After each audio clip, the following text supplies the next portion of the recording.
Fala pessoal, sejam bem-vindos a mais um vídeo e hoje vamos comentar um pouco sobre a B3SA3.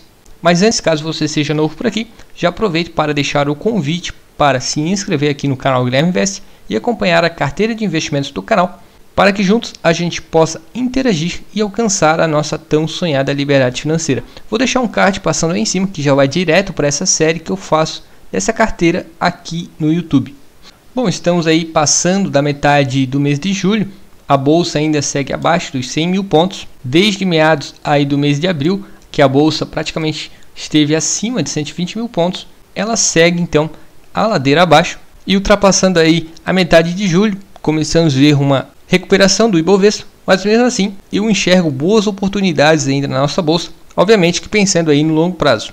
E talvez uma das oportunidades desse momento seja justamente essa ação que é a B3SA3, hoje está sendo cotada a R$ 10,26. Desde o mês de abril também, essa ação vem caindo ladeira abaixo. Algumas semanas atrás tocou a mínima do ano, que foi de R$ 10,03. E com essa cotação atual de mais ou menos R$ 10,30, temos um dividend yield de 6,88%. Temos aqui agora os últimos resultados divulgados pela B3SA3, são referentes ao primeiro trimestre de 2022. Daqui a alguns dias vamos ter os resultados do segundo tri. Mas sobre esses destaques financeiros, a receita líquida ficou em 2,2 bi, uma queda de 4,7% comparado ao primeiro tri de 2021. O EBITDA recorrente, 1,7 bi, queda de 11,5% comparado ao primeiro tri de 2021.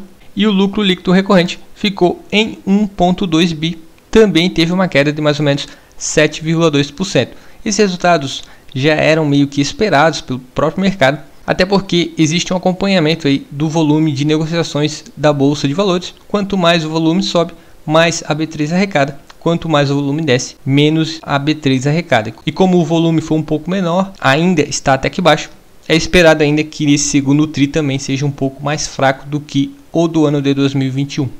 E falando sobre o desempenho, notamos aí claramente que houve uma pequena queda em relação ao primeiro TRI de 2021. Já era algo esperado. Uma queda aí de mais ou menos 15,3% no ADTV do mercado à vista, queda nas receitas de negociações, porém teve uma alta na linha de empréstimos. Mas em geral, empréstimos de ações não é o que gera mais recursos para a empresa. Um ponto positivo nesse primeiro TRI é que houve um aumento do número de pessoas físicas cadastradas na B3, principalmente aí com o IPO do Nubank, que chamou bastante atenção, e novos investidores para a bolsa. Mas hoje a significância das pessoas físicas na bolsa representa mais ou menos 17% do saldo depositado de renda variável. Os principais ainda são os estrangeiros, são os que mais geram recursos aí para a bolsa, seguido de institucionais locais. Sobre a situação financeira da B3, é um fator extremamente positivo. A dívida total é de mais ou menos 13,5 bi, sendo 3,1 bi no curto prazo e 10,4 bi no longo prazo. Considerando o EBITDA atual da B3, temos um endividamento bruto sobre EBITDA de 1,9 vezes. Endividamento bruto, não um líquido. Fator muito positivo. Com isso aí, temos a ideia de que o endividamento da B3 não é nenhum tipo de problema e está sim bem controlado. Em geral, a B3 é uma empresa que gera caixa muito rápido também. Basicamente, cada negociação que ocorre na bolsa, a B3 está faturando com isso. Nesse primeiro TRI de 2022, a geração de caixa foi de mais ou menos 1,2 bi, retirando o CAPEX de 52 milhões, proventos distribuídos 303 milhões e as recompras referente a esse primeiro exercício de 2022, 251 milhões, o caixa gerado, retido, foi de 684 milhões de reais. A B3 é uma empresa que atua com margens altíssimas e gera caixa muito fácil, muito rápido. Porém, essa geração de caixa no primeiro TRI de 2022 foi um pouco menor também do que no primeiro TRI de 2021 e o quarto TRI de 2021. Situação atual da B3, temos um PL aí de mais ou menos 21,8 bi e a dívida bruta é bem menor do que o PL, 13,4 bi. A disponibilidade, que é basicamente o caixa mais as aplicações de curto prazo, é de 18,5 bi, ou seja, a empresa hoje tem mais caixa do que dívida. Fator também muito positivo para a B3, lembrando também que existe um processo judicial de mais ou menos 31 bilhões de reais, mas que por enquanto não existe grandes riscos de perdas, por isso não tem uma provisão no seu passivo atualmente. A dívida líquida hoje da B3 é negativa, justamente porque o caixa é maior do que a dívida bruta, mais ou menos 5 bilhões de reais. Considerando a quantidade total de ações, temos aí mais ou menos um caixa líquido de 80 centavos por ação. Situação realmente muito boa da B3. Sobre os resultados da empresa, de 2018 para cá, o lucro líquido segue em uma tendência de crescimento, estacionou um pouco nos últimos resultados, justamente porque principalmente de 2020 para cá o crescimento foi muito rápido, assim como a distribuição de proventos. A B3 é uma das vacas leiteiras da nossa bolsa, paga muitos dividendos, inclusive em alguns momentos os dividendos foram maiores do que o lucro líquido. Isso ocorre devido a um fator contábil. Se a empresa tem reserva de lucro, pode distribuir proventos, e como a B3 tem muito caixa, em alguns momentos a geração de caixa foi muito forte, a empresa pode aí facilmente distribuir mais dividendos para os investidores, inclusive ultrapassando o seu lucro líquido.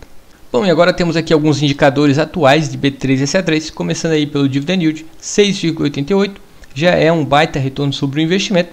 E a B3 também normalmente anuncia dividendos trimestralmente, ou seja, sempre que sai um resultado, a empresa logo em seguida já anuncia dividendos para os seus acionistas. É bom para quem gosta de receber a notificação de dividendos caindo na conta. O preço sobre lucro atualmente melhorou um pouco, 13,72, como a cotação caiu, esse indicador melhorou, está abaixo de 15, atende o requisito também de Benjamin Graham.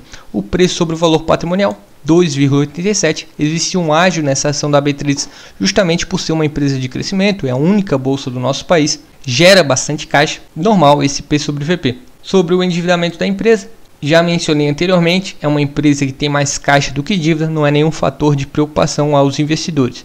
Margem líquida, 44,83%, é uma empresa extremamente eficiente, que tem baixos custos, também é um indicador excelente. O ROI, 20,92%, muito bom, ROA, mais ou menos 9%. E como eu já mostrei anteriormente, a B3 vem crescendo bastante nos últimos anos, principalmente de 2020 para cá. Tanto as receitas como os lucros dos últimos anos cresceram e cresceram bastante. A tendência é que no longo prazo esse crescimento continue ocorrendo. Bom pessoal, espero que tenham gostado desse vídeo. Eu lembro que não é nenhum tipo de indicação, é apenas uma pequena análise dessa ação que me chamou também bastante atenção e que tem o costume de pagar bons dividendos. Deixo novamente o convite para se inscrever aqui no canal. Um forte abraço e até o próximo vídeo.